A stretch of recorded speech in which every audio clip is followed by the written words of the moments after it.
Alaska's acquisition by the United States in 1867 was a pivotal moment, marked by the formal transfer from Russia on October 18th. While some saw it as a bargain for America, others questioned its economic value. Departing Russians and arriving American settlers brought about significant changes, including the rise of the seal fishery industry. However, tensions with Britain over seal hunting grounds in the Bering Sea led to diplomatic challenges. As we explore Alaska's complex history and ongoing debates about its worth, join us in separating the enduring legacy of this historic acquisition. Stick around till the end to uncover more about Alaska's impact on American history and its continuing significance today. How the United States bought Alaska from Russia. In 1867, the United States made a big deal by buying Alaska from Russia for $7.2 million. That might sound like a bargain, but if you adjust for today's prices, it's around $129 million. The U.S. Senate gave the thumbs up on May 15th after signing a treaty in March, and by October 18th, Alaska officially became American territory. Russia had some land in North America, but wasn't using it much. After a rough time in the Crimean War, Russia's Alexander II figured it was better to sell Alaska than risk losing it in a future war with the UK.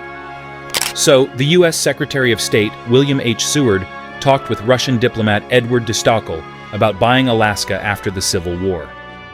They struck a deal on March 30th, 1867.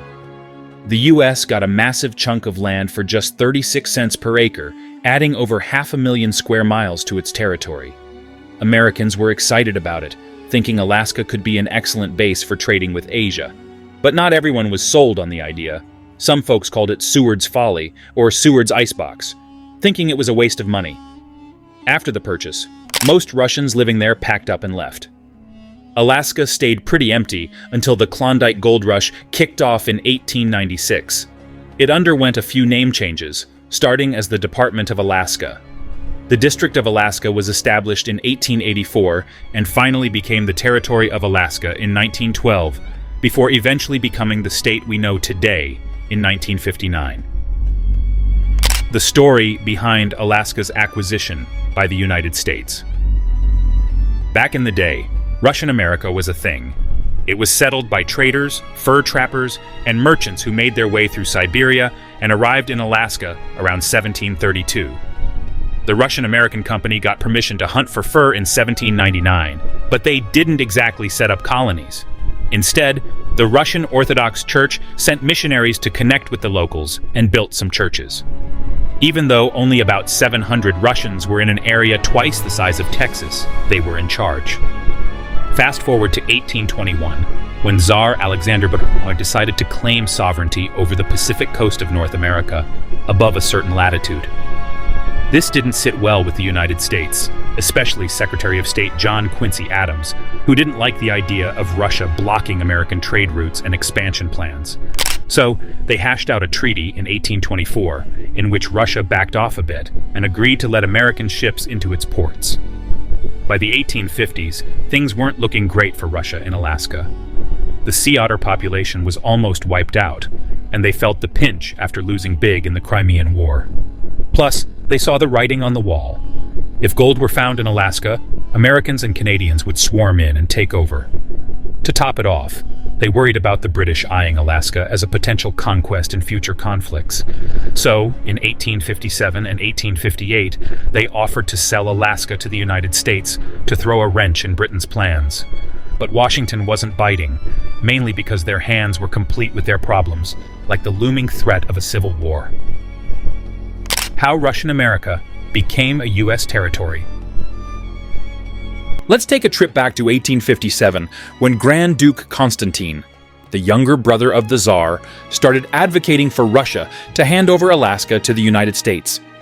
He had this gut feeling that the U.S. was eyeing Alaska for expansion, and he didn't want Russia to lose out. The Tsar thought Constantine's idea had some merit, and soon others jumped on board, including Admiral Yevgeny Putyatyn, and the Russian minister to the United States, Eduard de Stoeckl.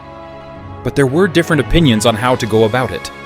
Some, like Foreign Minister Alexander Gorchakov, thought Russia should gradually withdraw from Alaska and sell it off. Others, like Ferdinand von Wrangel, wanted to ensure the sales money would benefit Russia, especially by investing in areas like Kamchatka and the Amur Basin. Ultimately, the Tsar sided with Gorchakov and waited until the Russian-American company's patent expired in 1861 before starting negotiations. Fast forward to 1865. After the Civil War, the Tsar told Stoeckl to return to the negotiating table with William H. Seward, the U.S. Secretary of State. President Andrew Johnson and Seward were dealing with many issues at home, so they thought buying Alaska could distract people from their problems. After a long night of talks, they signed the deal on March 30th, 1867, agreeing on a price of $7.2 million, which sounds like a steal considering it's equivalent to $129 million today. A look back at the territory's history. When it comes to names, Alaska's got an exciting story. The Russians called the Alaska Peninsula Alyaska, or Alyeska, which came from an Aleut word meaning great land, or mainland. However, when the United States bought the area from Russia, they stuck with Alaska. Now, let's talk about who was living there. According to Secretary of State Seward, Alaska had about 60,000 people at the time of the purchase.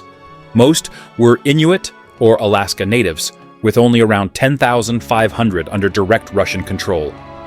These folks were spread out at trading posts, with just a few Russians stationed at each one to collect furs from the locals. The two main towns were New Archangel, now known as Sitka, which was all about the sea otter fur trade, and St. Paul in the Pribilof Islands, where the seal fur industry was booming. Despite their remote locations, these places were bustling with activity. Many Americans saw Alaska as a key player in trade, especially with Asia.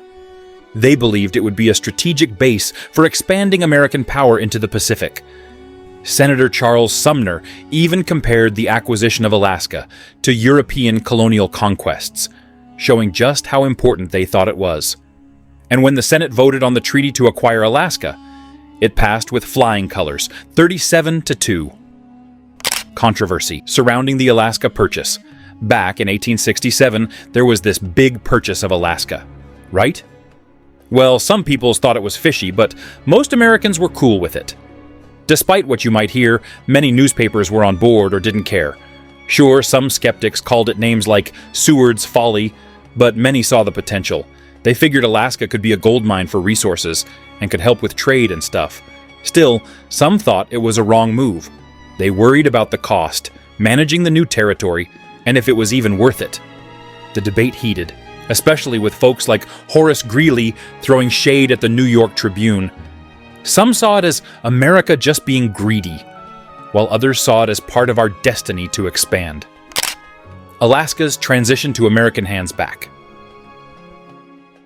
In 1867, a significant event went down in Sitka, Alaska. Two huge steamships roll into the harbor, loaded with stuff for the new American rulers. Then, the new governor and his crew arrive on another ship. Picture a grand mansion on a hill, home to the Russian governor, with the Russian flag flying high. But it's time for a change. The American flag is ready to take its place. American soldiers march over on the big day, led by a guy carrying the American flag. They're all serious as they reach the governor's mansion, where Russian troops are waiting. The tug-of-war with the flag begins. It takes 3 tries to lower the Russian flag, with cannons firing and music playing all the while. Once the Russian flag is down, the American one goes up, and more cannon fire erupts from American ships. Formalities follow as Captain Peshchurov hands over Alaska to General Rousseau. Most Russians leave, leaving behind a few traders and priests. And just like that, Alaska becomes American territory. Russian departures and American ventures. After Alaska became part of the United States, most Russians decided to head back home, embarking on a wild journey aboard the Winged Arrow, a chaotic ship with stops in exotic places like Hawaii and Tahiti. Life in Sitka under American rule wasn't what many had hoped for. Rowdy troops, armed civilians, and a sense of disappointment prevailed among the Russian and Creole residents. American settlers, lured by dreams of riches, flooded in, but soon faced the harsh reality of costly resource exploitation and sparse opportunities. Despite this, the U.S. succeeded in the seal fishery, profiting from leasing hunting rights and making more money than the Alaska Purchase itself. However, tensions arose with Britain over control of seal hunting grounds in the Bering Sea, leading to arbitration and the need for mutual agreements to protect the seal population. Celebrating a historic transfer. Alaska Day is about remembering that big moment when Alaska officially became part of the United States. Furthermore, the formal transfer from Russia to the US was celebrated. It's a big deal because it marks the end of one chapter and the start of a new one for Alaska.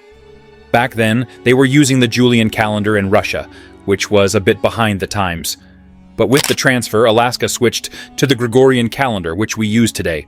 So not only did Alaska change hands, but it also got a shiny new calendar.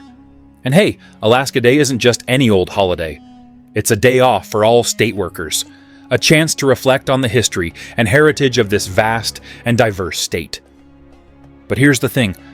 Only some agree that Alaska's purchase was a good deal. Some folks call it a bargain basement deal, praising President Andrew Johnson for making it happen. However, economists like David R. Barker argue that the federal government has yet to make it from Alaska. They say the costs of governing the state have outweighed the revenue it brings in. Now, a debate is raging about whether Alaska has been a good investment. Some say the oil companies that tapped into Alaska's petroleum resources didn't make enough profit to justify their risks. But others argue that Alaska has been worth it if you look at the bigger picture, like the increase in national income. Alaska's acquisition by the United States in 1867 marked a significant chapter in American history with lasting implications.